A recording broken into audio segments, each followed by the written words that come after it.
Bom dia, a aula está sendo gravada, essa aula é para os meus alunos do Univag, Centro Universitário de Várzea Grande, turma 17-1, aí meus cachorros começam a latir, porque teve um barulho na rua, bem na hora que comecei a gravação, normal, a turma 17-1 CM, e a aula de hoje, ela é muito, muito, muito importante, porque a partir de hoje, o nosso cônjuge, que até então era solteiro, a partir de hoje ele é casado, ok?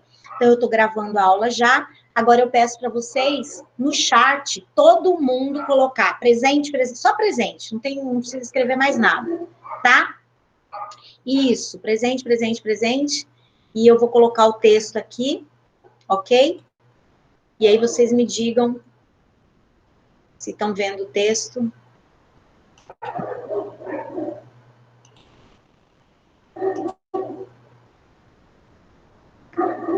Gente, o texto começa com o número 2 em romanos, em algarismo romano, 2, da ordem de vocação hereditária.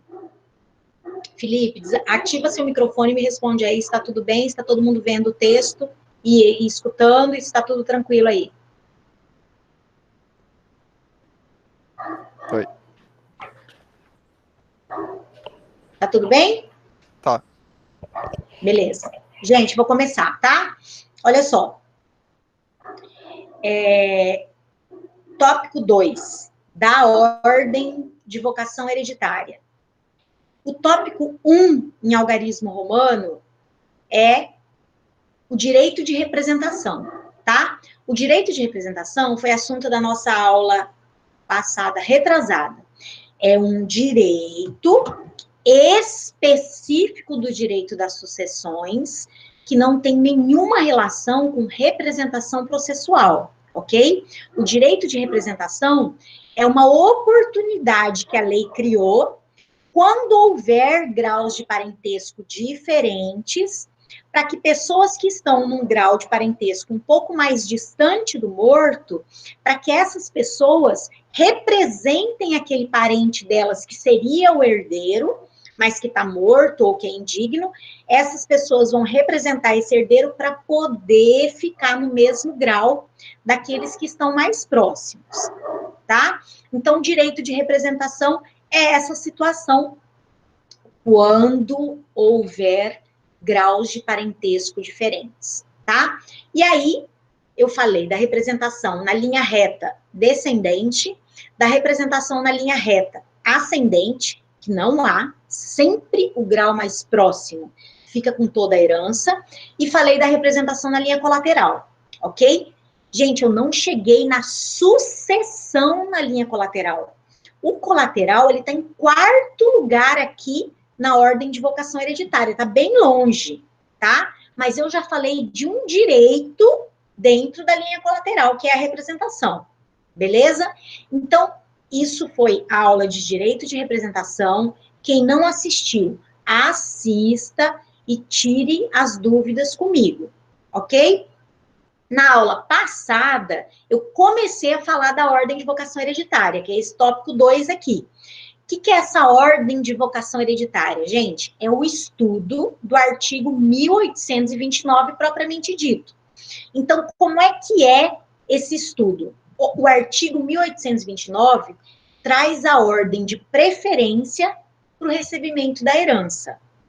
Quem recebe a herança na sucessão legítima? Nós estamos estudando só a sucessão legítima. Prof, mas e a sucessão testamentária? Se a pessoa fizer testamento, o que ela fizer no testamento?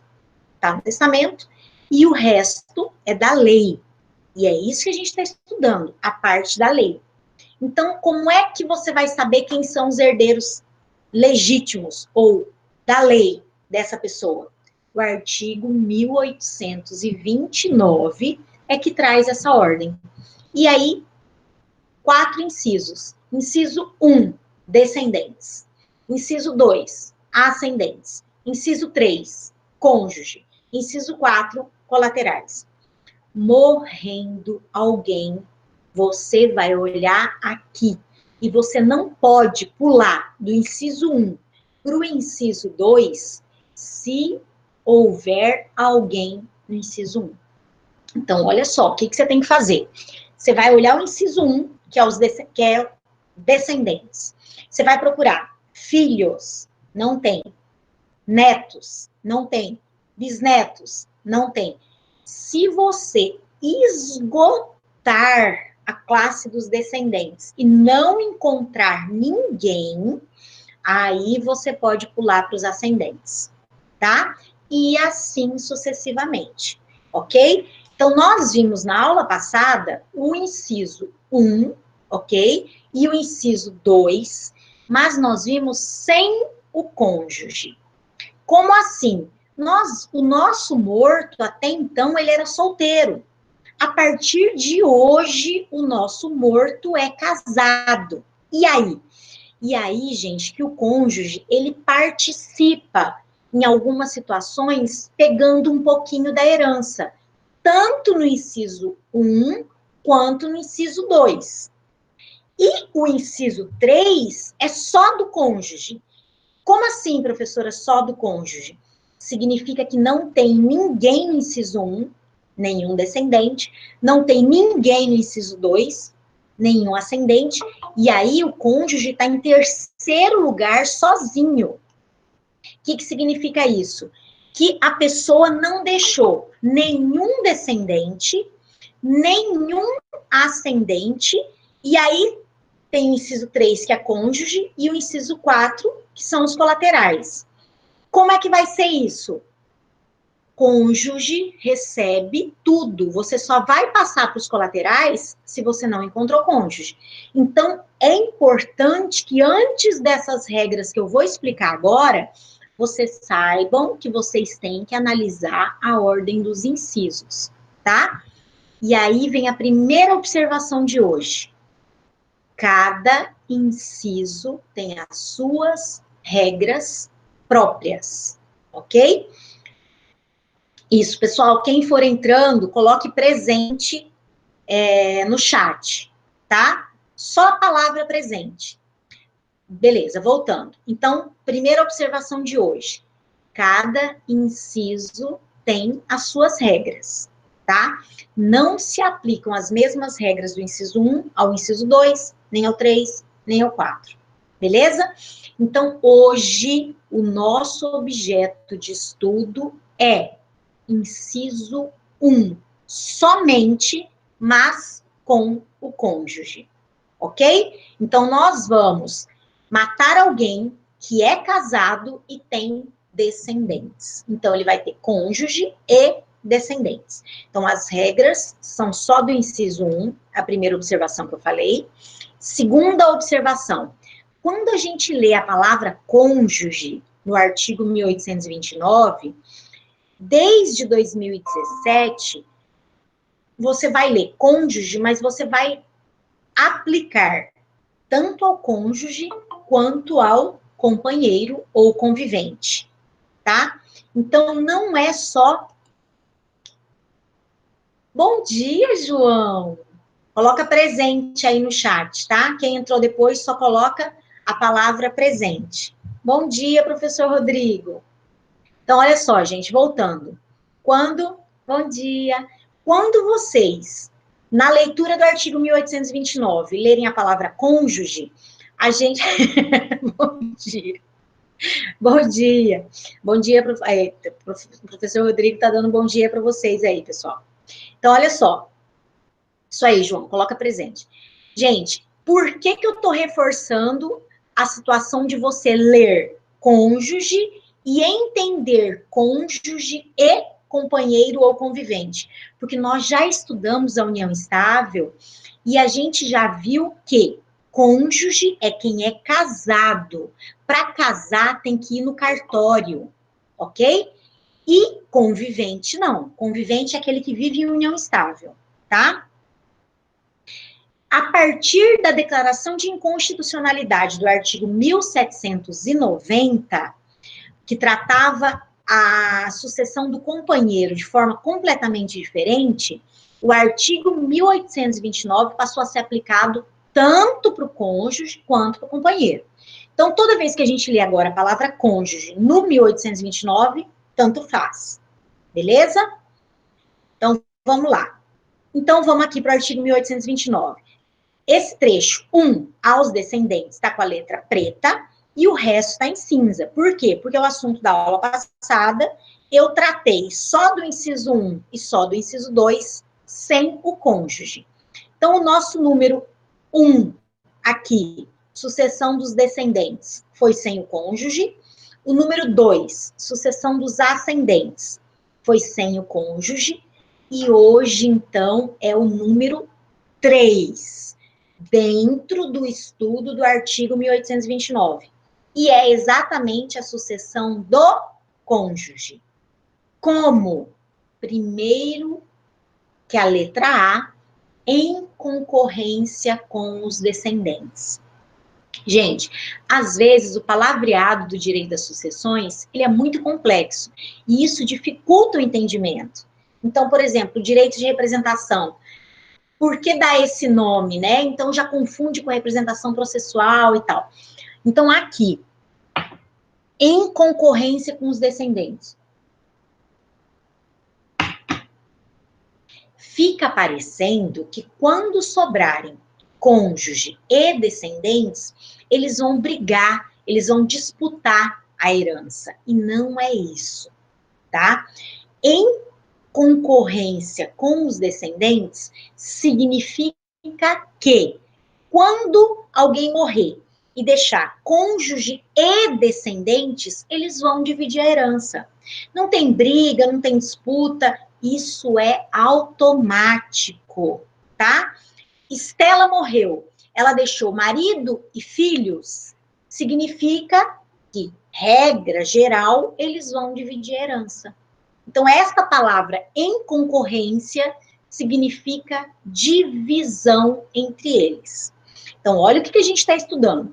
A gente está estudando o inciso 1 do artigo 1829, que prevê o seguinte: para quem vai a herança? Vai para descendentes, vírgula.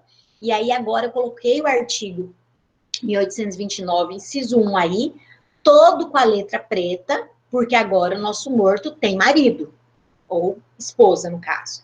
Então, para quem vai, gente? Vamos ler o inciso 1. Morreu alguém, a herança vai para quem? Aos descendentes, vírgula, em concorrência com o cônjuge sobrevivente, vírgula. Vamos parar aqui. Se esse inciso terminasse aqui, o que a gente ia ter que interpretar? A herança vai para os descendentes, que vão dividir com o cônjuge. Ponto. Então, Estela morreu. Você ia pegar a herança da Estela e dividir entre Luana Paola e o Marcelo Antoni. Pronto. Se o inciso terminasse aí, tá? Só que não termina. Ele coloca salvo se. Esta expressãozinha, salvo se, você pode substituir por exceto, tá? Que fica mais fácil de interpretar, mais fácil de entender.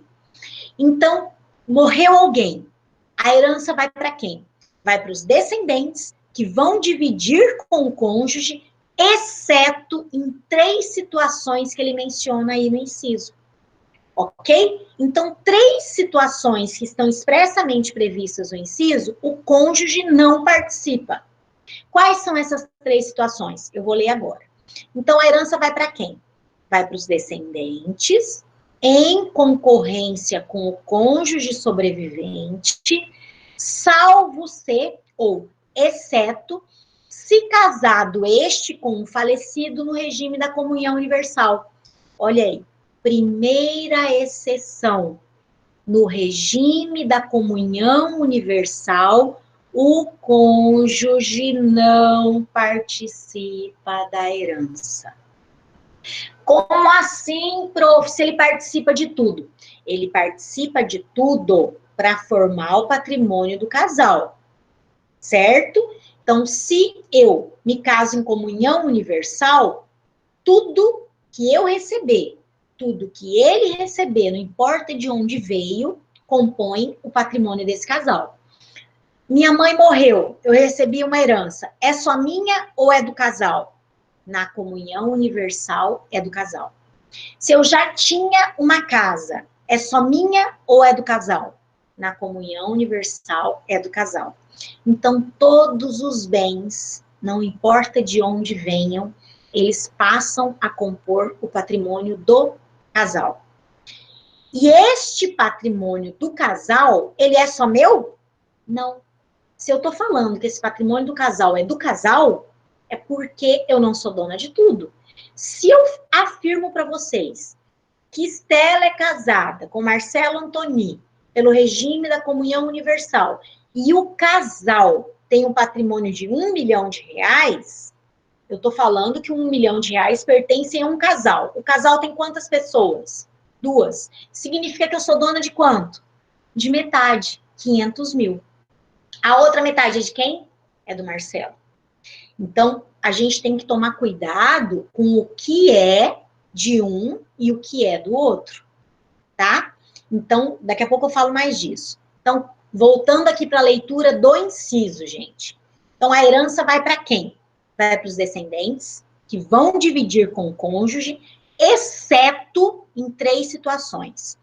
Estas 3 situações estão escritas nesse inciso, tá? Estas 3 situações são as hipóteses nas quais o cônjuge não leva herança. Eu estou falando de herança, a gente está estudando direito das sucessões, ok? Então, a primeira hipótese que ele menciona aqui é comunhão universal. Beleza. Segunda hipótese, ou no da separação obrigatória de bens. Artigo 1640, parágrafo único. Gente, isso está errado, tá? Houve um erro de digitação no Código Civil e foi escrito aqui artigo 1640.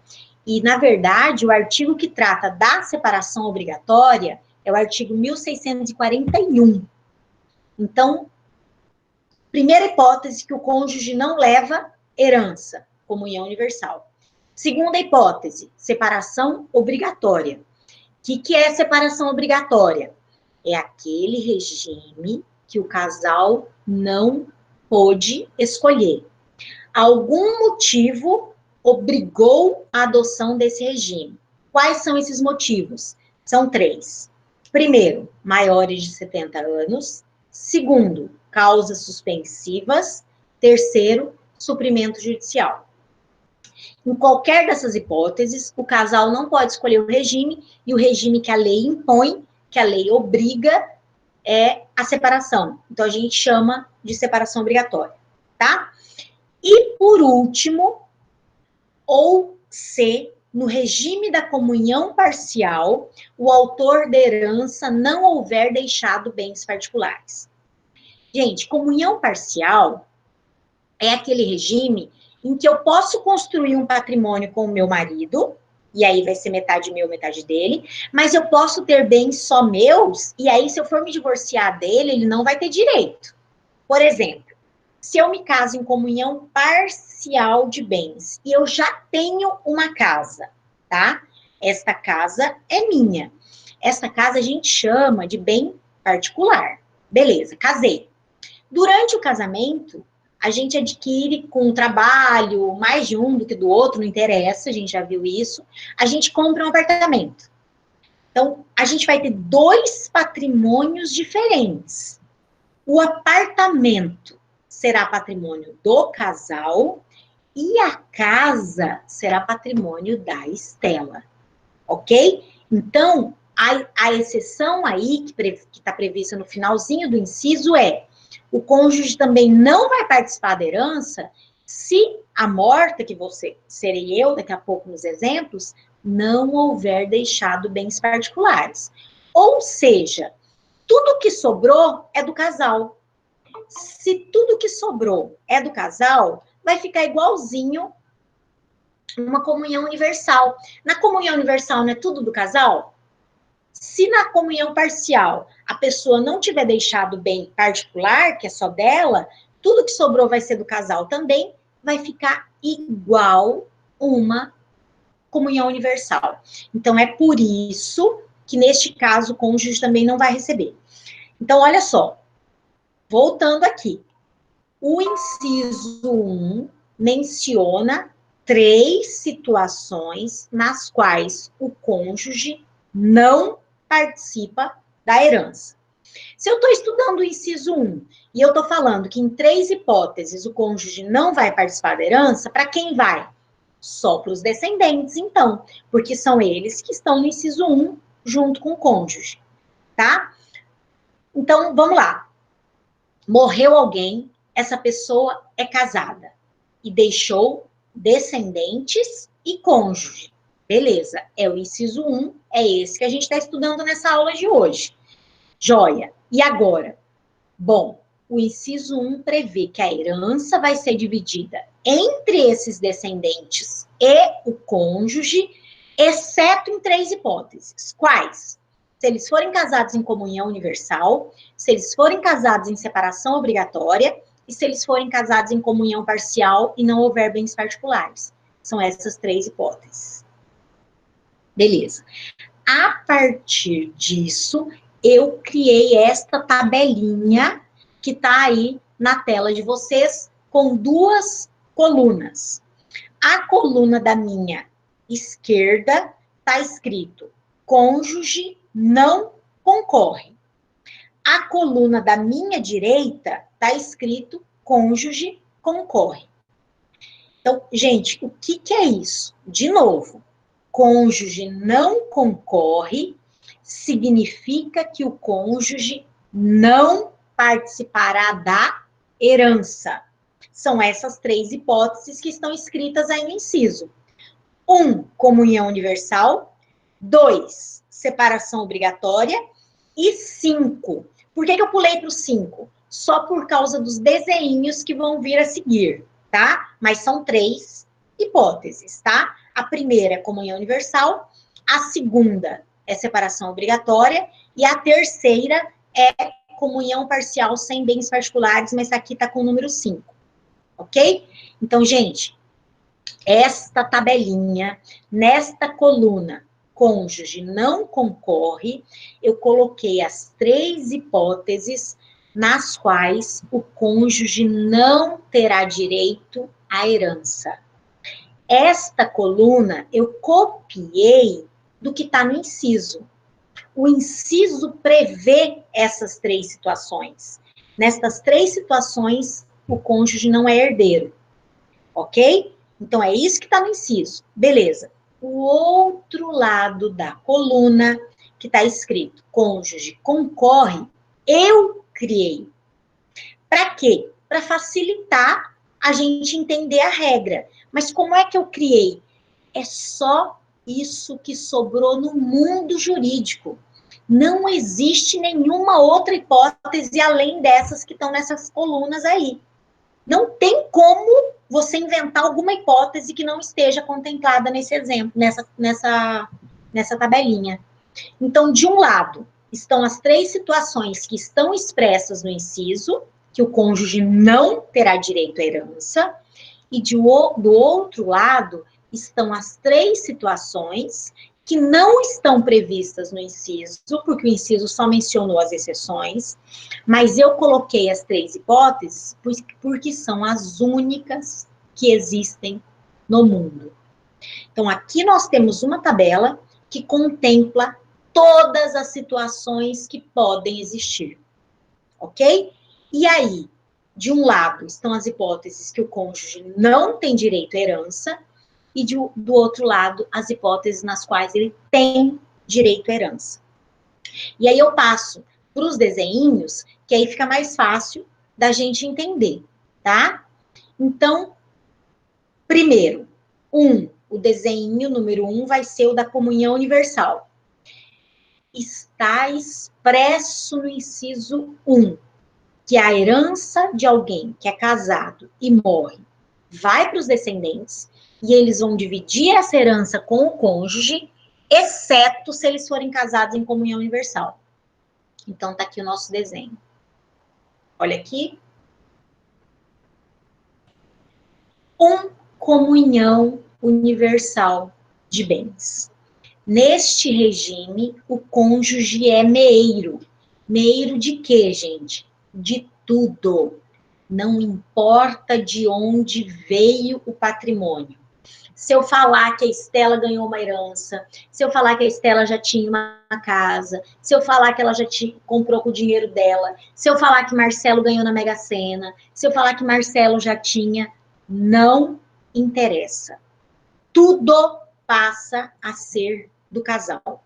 E aí, quando é do casal, gente, eu coloco embaixo do casal. Então, vamos interpretar o que está desenhado aqui, para vocês poderem entender e estudar depois, né? Então, olha só. Letra verde. Estela é casada com Marcelo Antoni. 2 filhas, Luana e Paola. Nesse primeiro momento, que depois tem uma outra regrinha subsidiária, nesse primeiro momento, os filhos serão todos do Marcelo, tá? Depois a gente vai colocar filhos que não são deles, mas é só na próxima aula. Esquece isso por enquanto. Luana e Paulo. Aqui não vai fazer diferença. Poderia ser dele ou não, mas são dele, caso vocês questionem isso. Luana e Paola são filhas da Estela, com o Marcelo. Mas, principal que a gente indica que são filhas da Estela. Se forem filhos só do Marcelo, eles não vão estar aqui. Por quê? Porque quem que eu vou estar matando aqui? A Estela.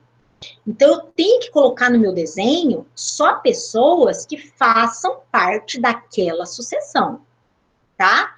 Então, eu tenho a Estela casada com o Marcelo, e aí o regime C.U em vermelho significa comunhão universal de bens. E este casal tem R$1 milhão. Beleza.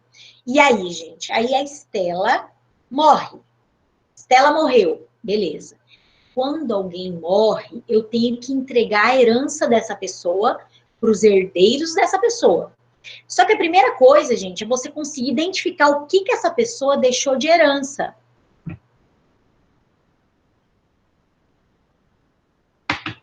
E é aí que vem o detalhe gravíssimo.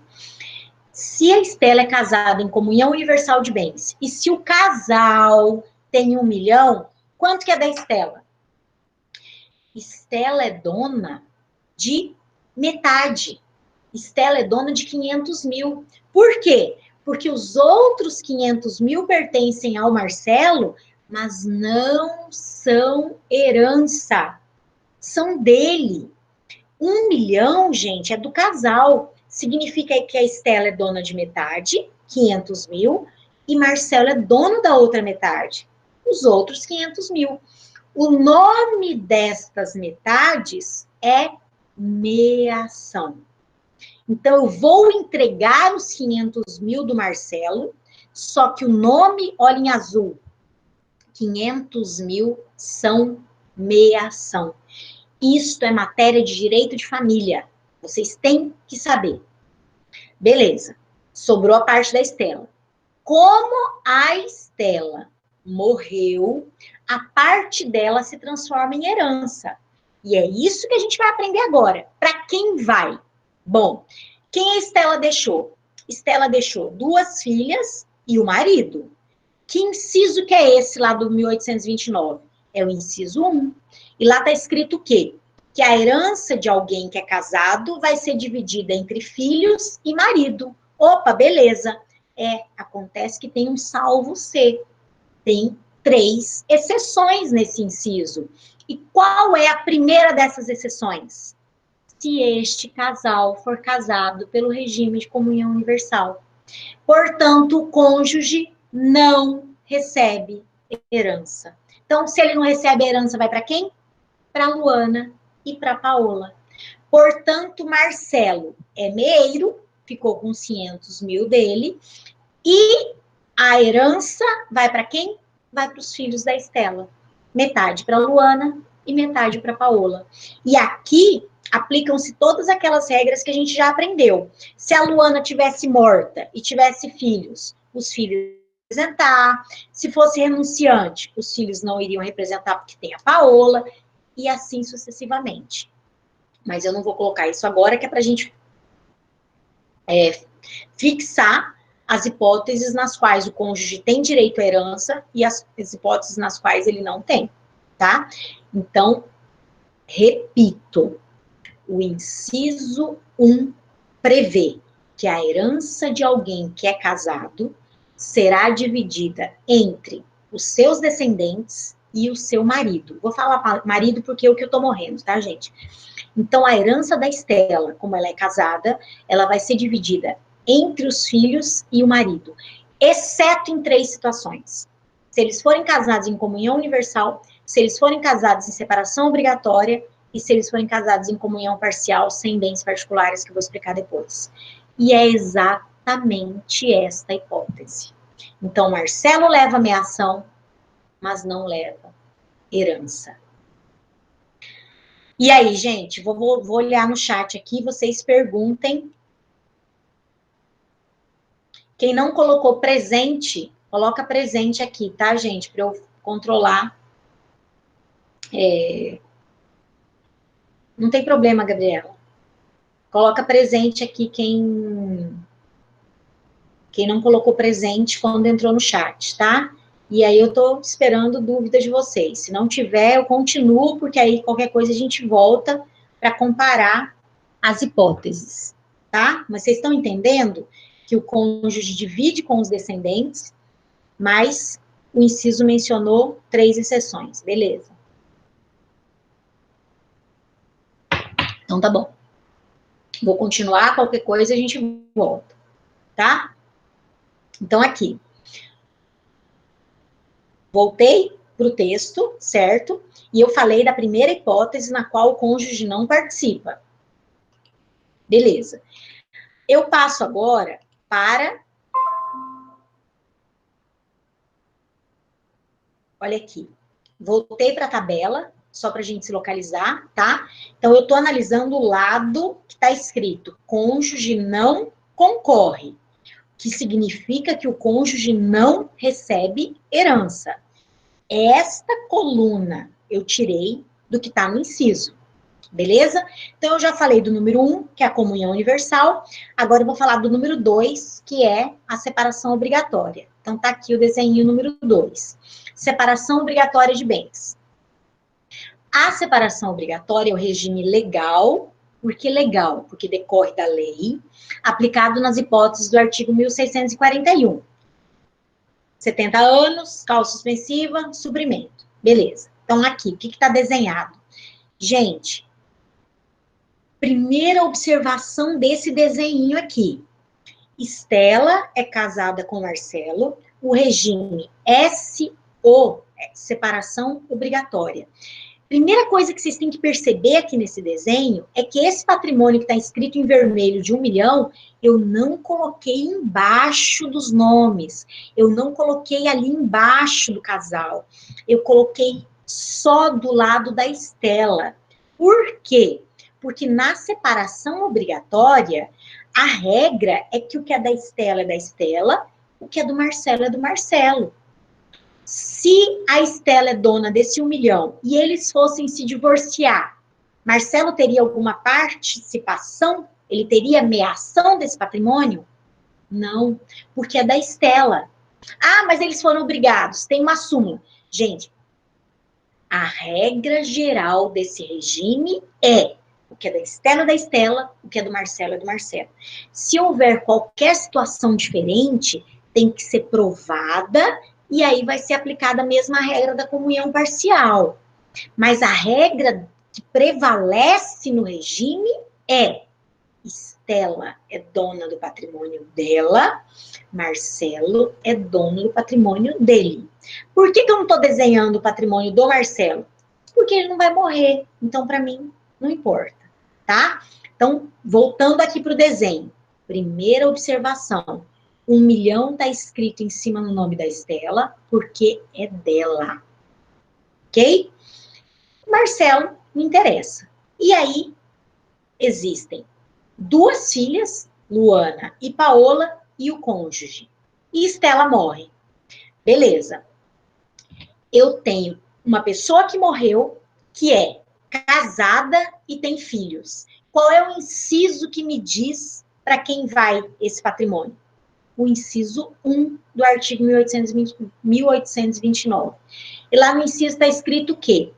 Que a herança de alguém casado vai para os filhos, que são duas, e para o marido. Beleza.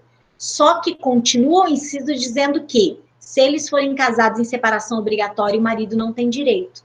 Opa, então aqui ele não vai ter direito à herança. Mas quanto é a herança da Estela? Primeira coisa que eu tenho que fazer sempre que alguém for casado é identificar o que a pessoa deixou de herança. Então, eu tenho que primeiro entregar a meação do cônjuge, quando houver. Na separação obrigatória, Marcelo é dono de parte desse dinheiro? Não. Então, olha escrito em azul, meação. Marcelo tem meação? Não. Professora, eu não sei se ele tem meação. Se tem alguma dúvida com relação à meação, você esquece a morte por enquanto, por um momento, e analisa que um casal se casou pelo regime de separação obrigatória, a Estela é dona de R$1 milhão, aí você imagina um divórcio, e você questiona se ele vai ter direito à meação se eles forem se divorciar. Não. Na separação obrigatória, Marcelo não tem direito à meação. Ponto. Já analisei a meação. Beleza. Agora eu vou analisar a herança. E aí? E aí que a herança está lá no inciso 1 do 1829. E lá está escrito que a herança da Estela, que nesse caso é tudo vira herança, R$1 milhão é herança. Lá está escrito que a herança vai ser das filhas e do marido, porque ela é casada, exceto em 3 hipóteses. A primeira, comunhão universal. A segunda, separação obrigatória. Opa! É esse o caso. Marcelo é casado com ela na separação obrigatória, então ele não terá herança também. Então, aqui, gente, Marcelo não tem meação e não tem herança. É o único caso que ele não vai ter nada. Como vocês vão ver, eu vou falar depois uma regrinha, ele vai ter sempre alguma coisinha, dependendo do patrimônio. Neste caso, como esse é um regime protecionista, ele não tem. Lembrando que a gente está estudando só o inciso 1. Ele não tem nem meação e nem herança. Ok?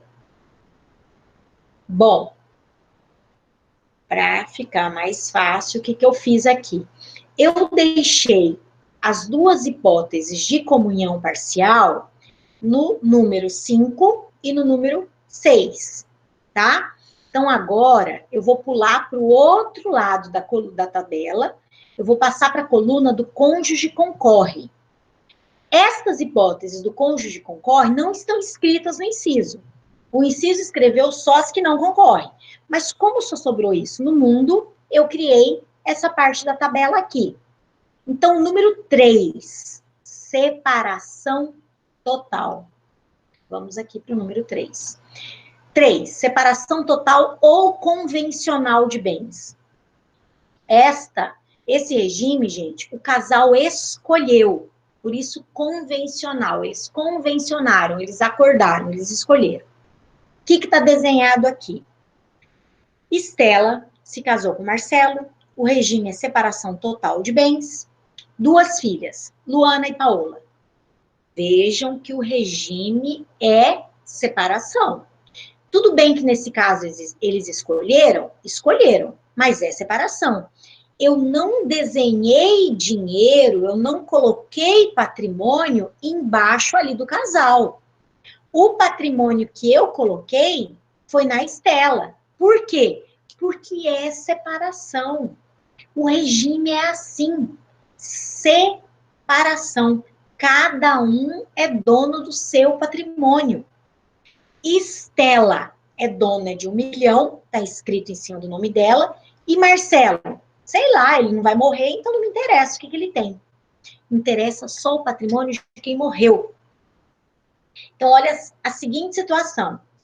Antes de entregar a herança, eu preciso saber o que é herança.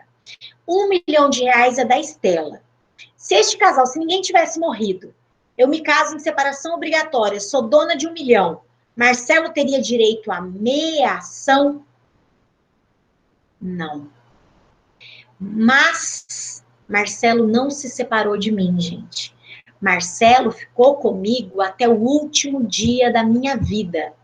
E uma coisa que eu falei para vocês desde o primeiro dia de aula é: o nosso código trata diferente um casamento que termina por um divórcio de um casamento que termina pela morte.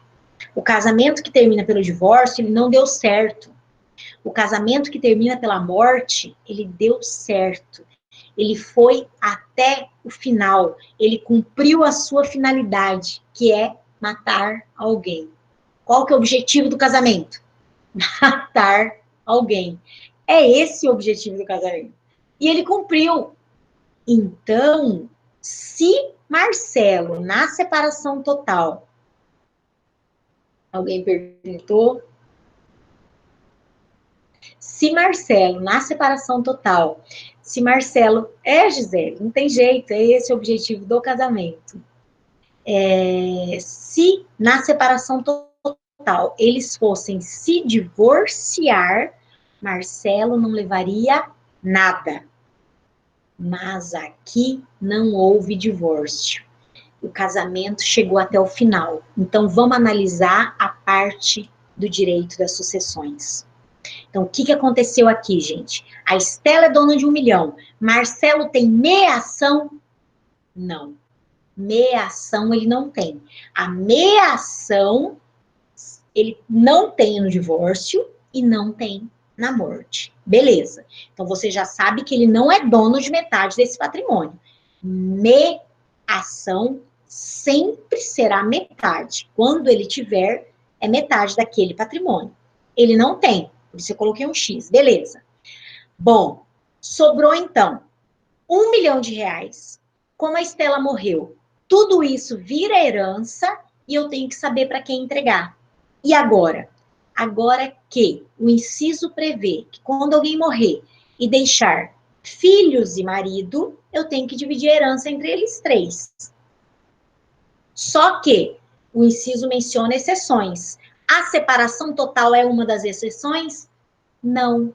Portanto, Marcelo não é meeiro, mas será herdeiro.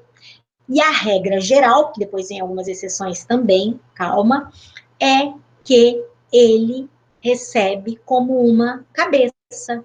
Luana é uma cabeça, Paola é uma cabeça, Marcelo é uma cabeça.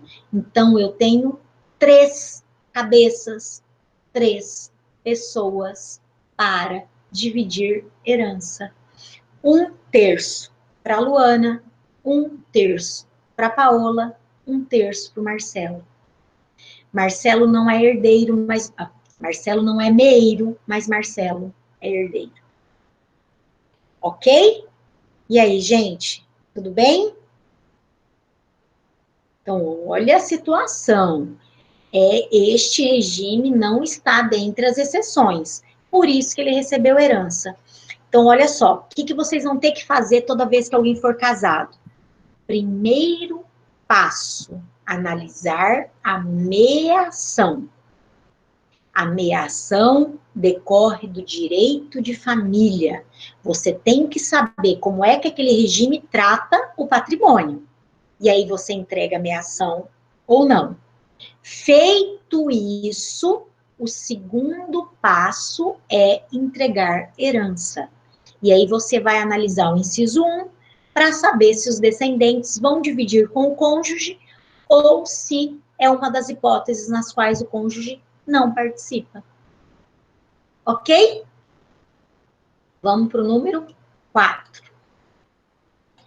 Na tabelinha, número 4 é participação final nos aquestos. Gente, se vocês olharem o caderno de direito de família de vocês, vocês vão ver que eu só fiz 2 ressalvas com relação à participação final nos aquestos. Primeira, precisa do pacto antenupcial, como a comunhão universal, como a separação total, e segundo, que pode constar do pacto alguma regra específica com relação à venda sem a necessidade de outorga e tal. Únicas coisas que eu falei a respeito desse regime. Por quê? Porque esse regime foi baseado em um modelo americano de grandes fortunas. Então, ele é um regime de contabilidade. A pessoa que se casa sob esse regime, o que ela já tinha continua sendo dela, e o que ela adquiriu na constância do casamento, durante o casamento, tem que analisar o que lucrou, o que aumentou, o que veio, para dividir. Ele é como uma comunhão parcial, porque o que já era meu é só meu, o que é do casal, só que com algumas liberalidades para você poder vender algumas coisas e tal. Então, esse regime não pegou no Brasil. Então, a gente nem fala mais dele, tá? Então, como eu não falei dele no direito de família, eu não vou falar aqui. O que você tem que saber dele? Que precisa de pacto, que o pacto pode contemplar algumas liberalidades, como eu já falei, e que o cônjuge vai participar. Só que o cônjuge vai participar igualzinho vai ser na comunhão parcial.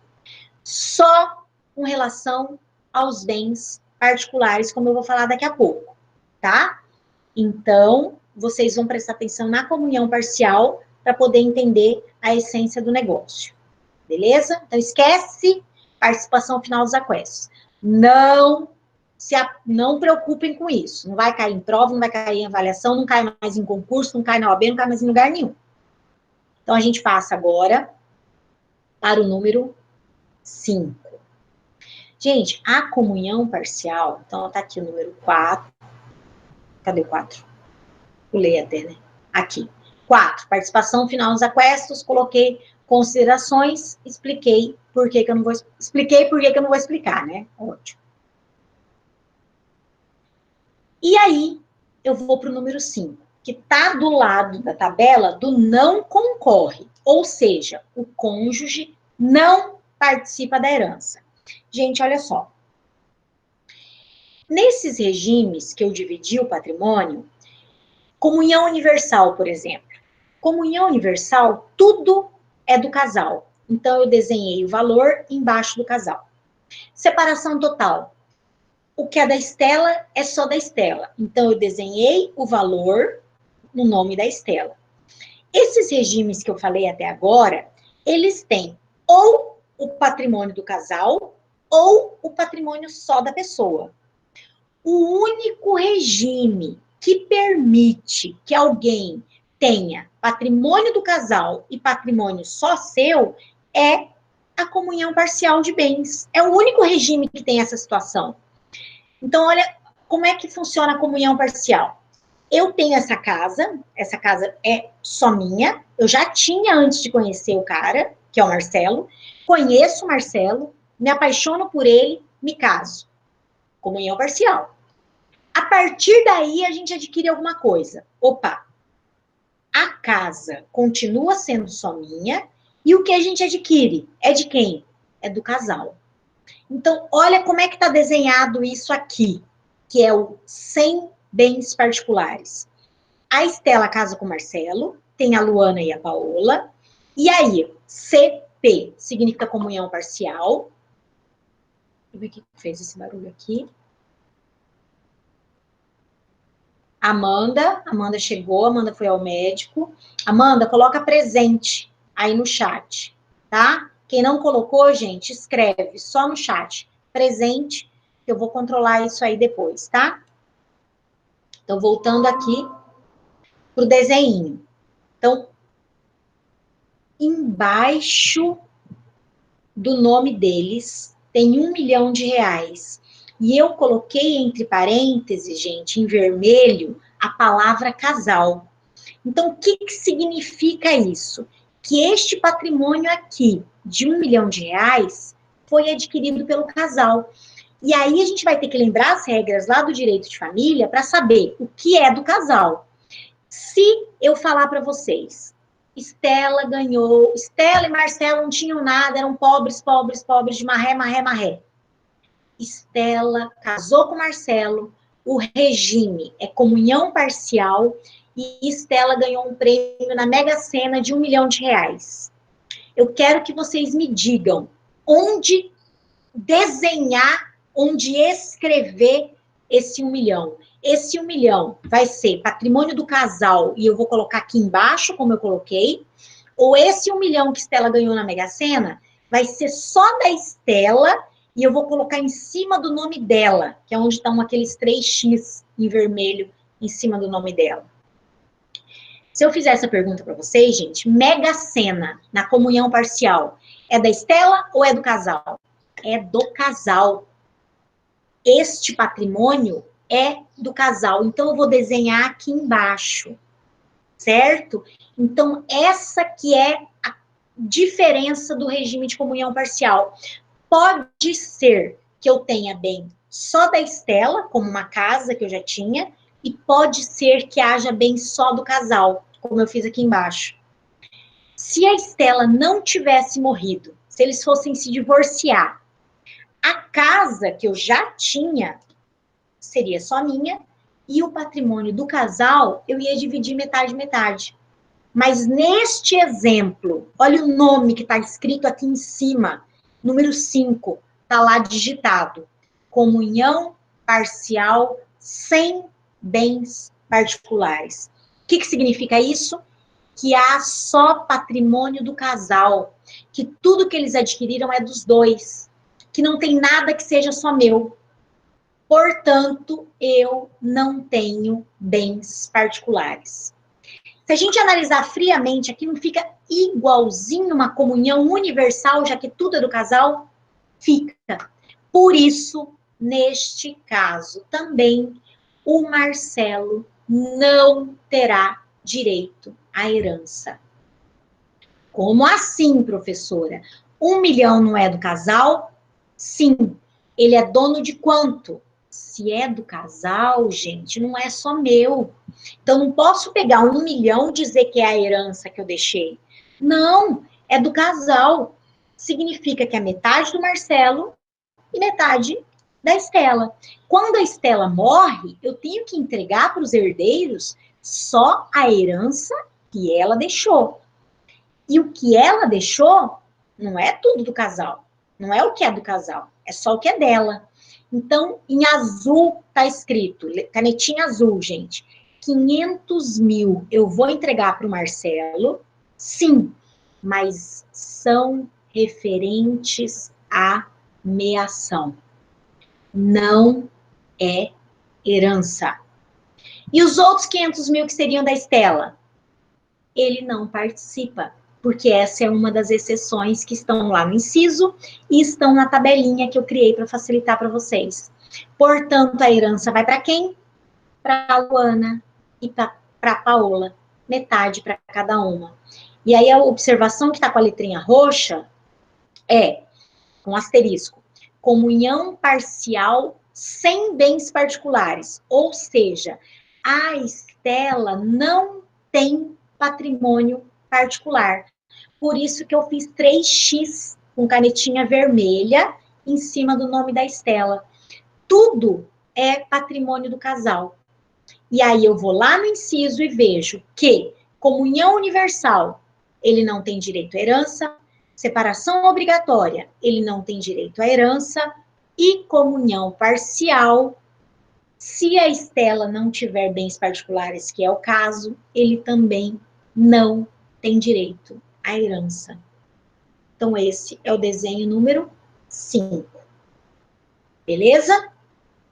Eu vou para o número 6, que é o último desenho, e aí eu volto em cada um para explicar a regrinha para vocês de novo, tá? Então, o número 6, que está aqui na nossa tabela, 6, comunhão parcial com bens particulares.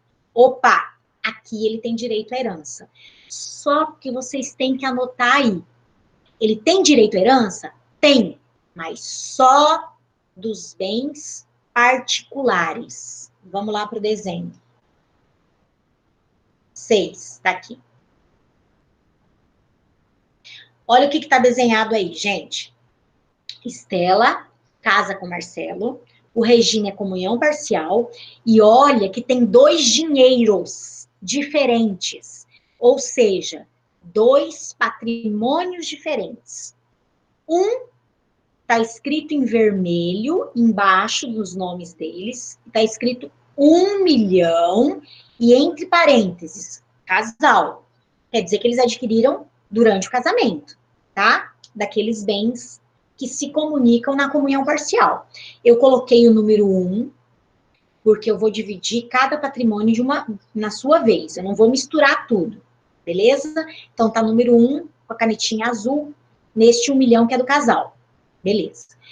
E olhem em cima, lá do ladinho, parte de cima do nome da Estela. Tá escrito parte, que é particular, 600 mil. E tá o número 2 circulado em canetinha azul. O que é isso, gente? Essa situação, esquece a morte da Estela por enquanto. Faz de conta que a Estela tá viva, tá? 1 milhão de reais que tá embaixo significa que é do casal, e os 600 mil que estão em cima significam que são só da Estela.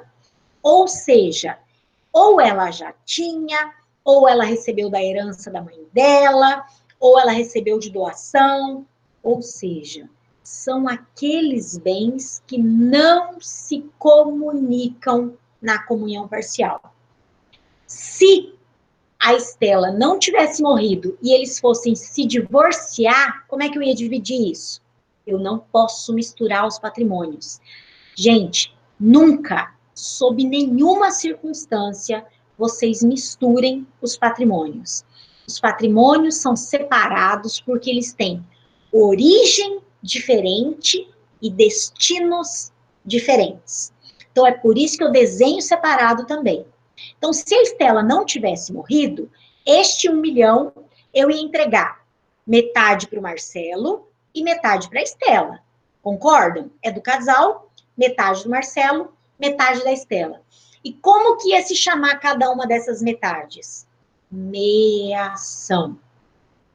Marcelo teria metade, 500 mil de meação, Estela teria metade, 500 mil de meação, desse patrimônio número 1.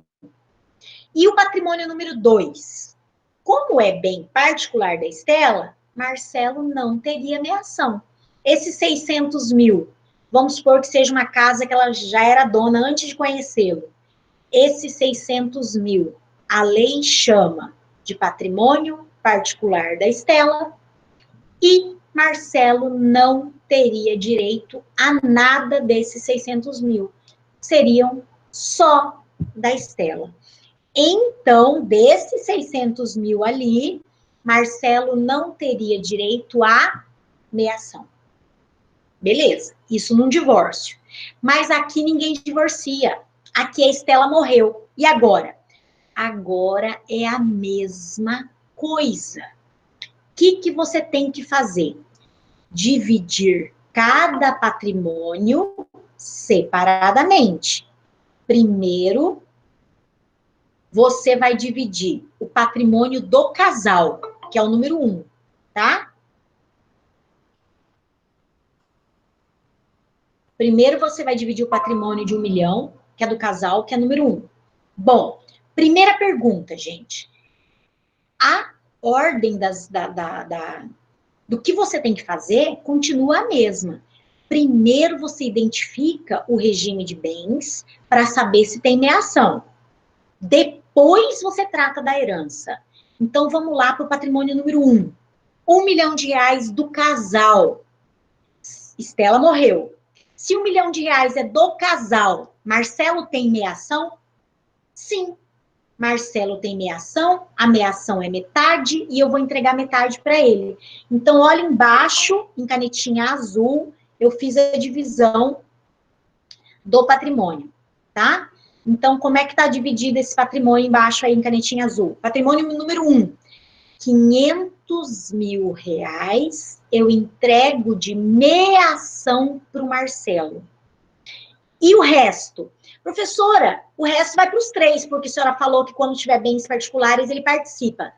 Participa, mas só dos bens particulares. Então, a herança vai para quem? Só para a Luana e para a Paola.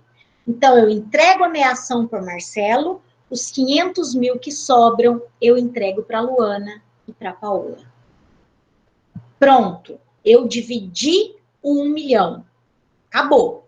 Agora, eu passo para o patrimônio número 2.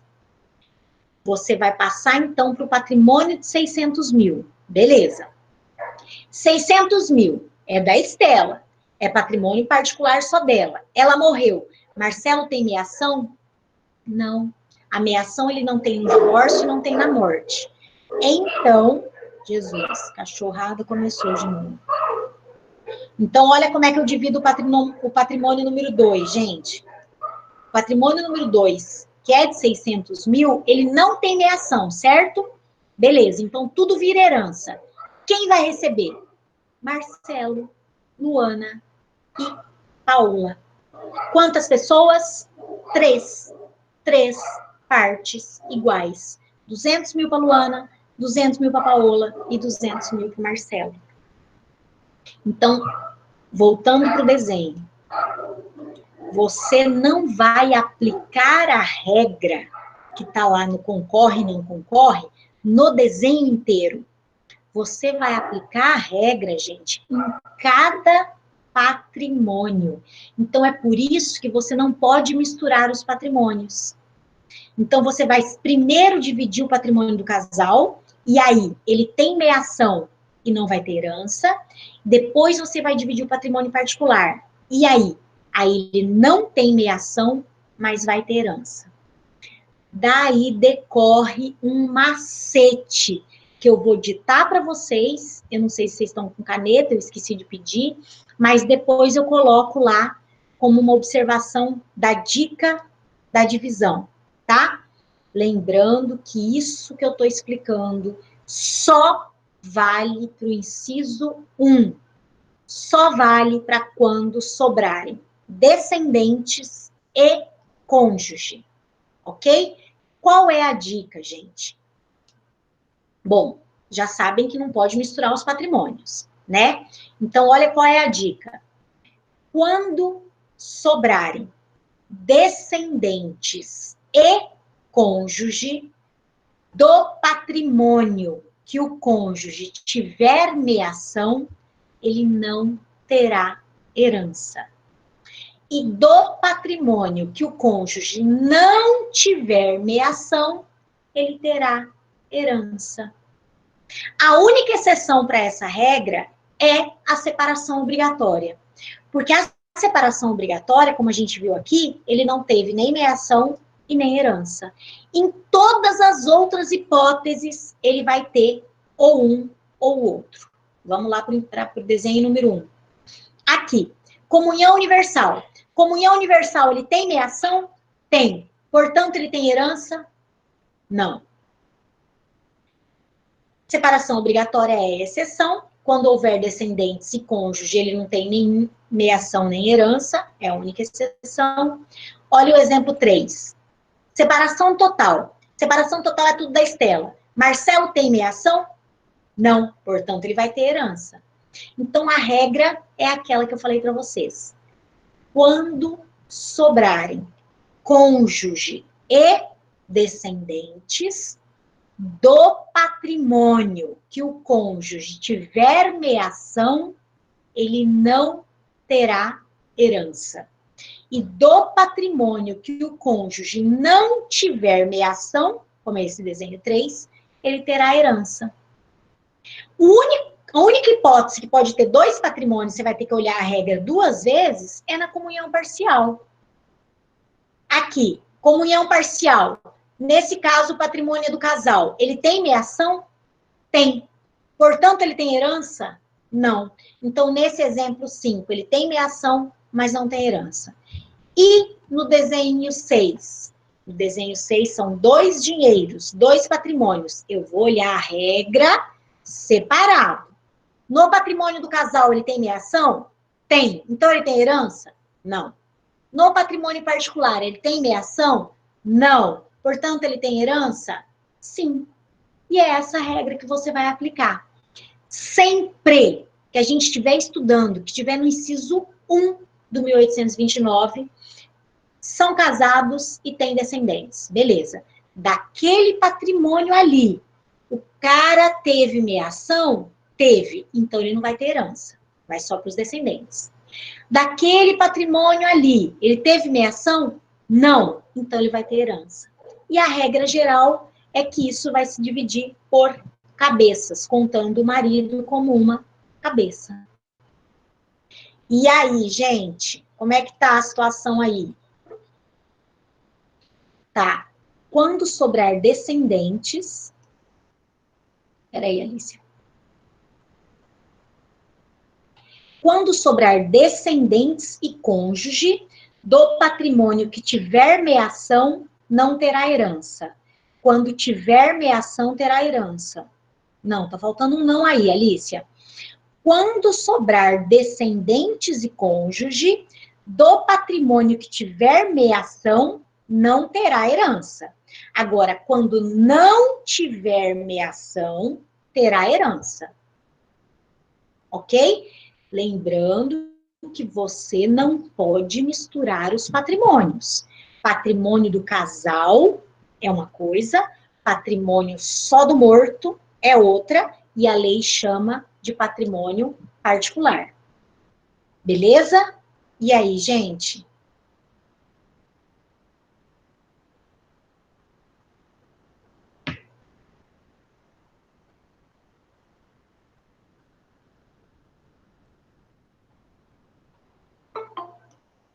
Tá tudo bem? Todo mundo entendeu tudo assim?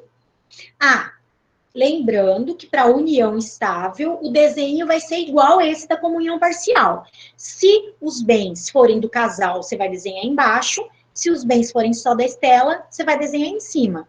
E aí, daquele patrimônio de baixo, que é do casal, vai ter meação. Portanto, não vai ter herança. Daquele patrimônio de cima, não vai ter meação. Portanto, vai ter herança. Vivi.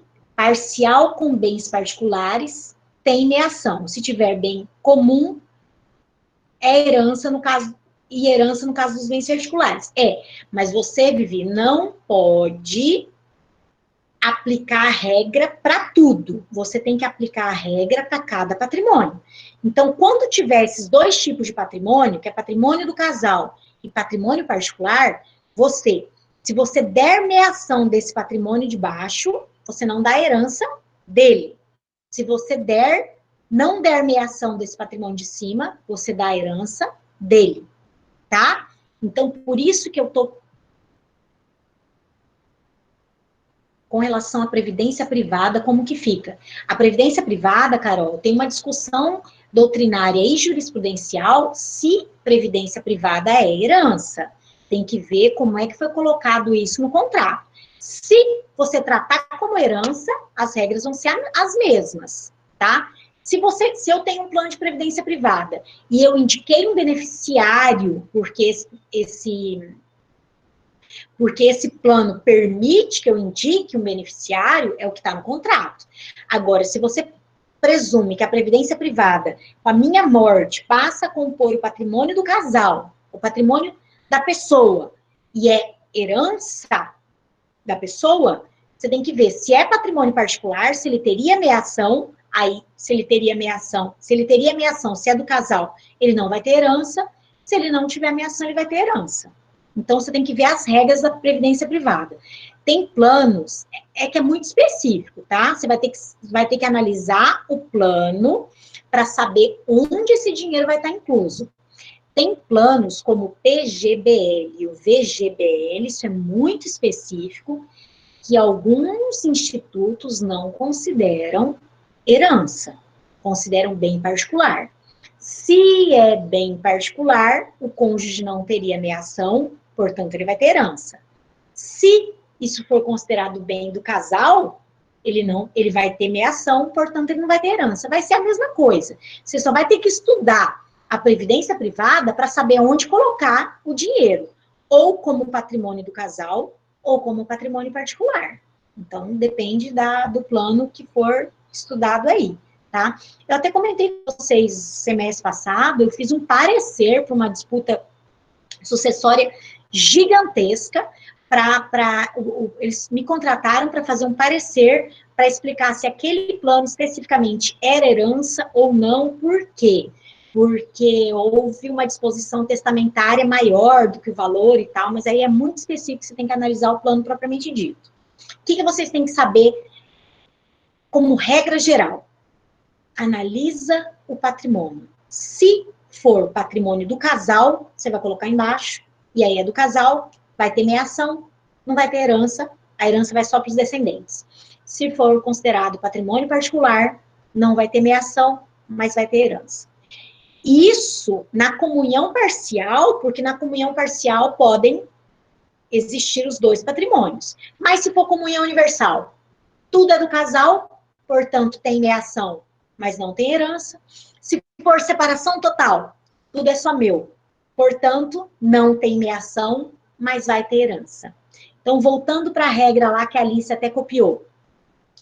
Analise. Ah, gente, volto a insistir nisso.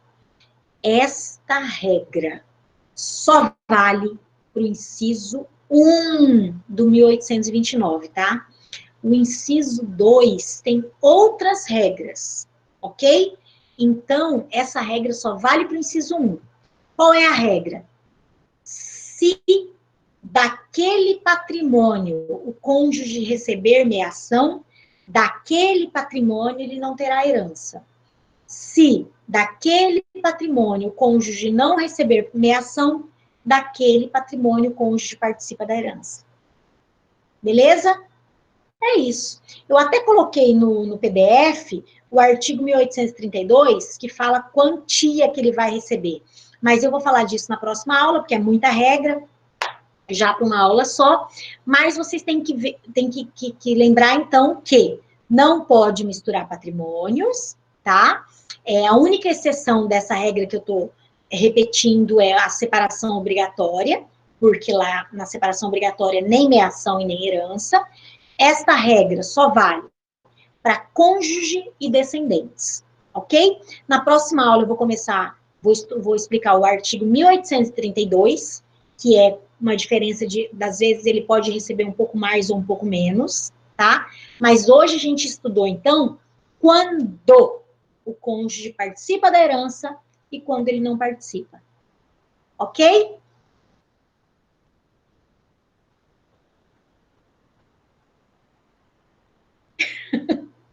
Vou passar, estou preparando, tá, Gisele? Estou preparando uns exercícios de fixação, porque aí vocês tentando fazer, as dúvidas vão surgindo. Já está até quase pronto, só falta eu dar uma melhoradinha, mas aí eu vou postar no AVA, eu aviso vocês, ok? E aí vocês tentem fazer, porque aí vocês vão tirando as dúvidas, fica mais fácil para ver que se entenderam a regra ou não, beleza? Então, hoje a gente termina a nossa aula, que é o estudo do inciso 1 do artigo 1829, faltou só o artigo 1832, que eu vou falar na aula que vem. Beleza? Gente, muito obrigada. Tenham uma boa semana. Muito obrigada pela participação. Eu que agradeço a todos vocês. Beijo, beijo, beijo. Vou parar de gravar aqui.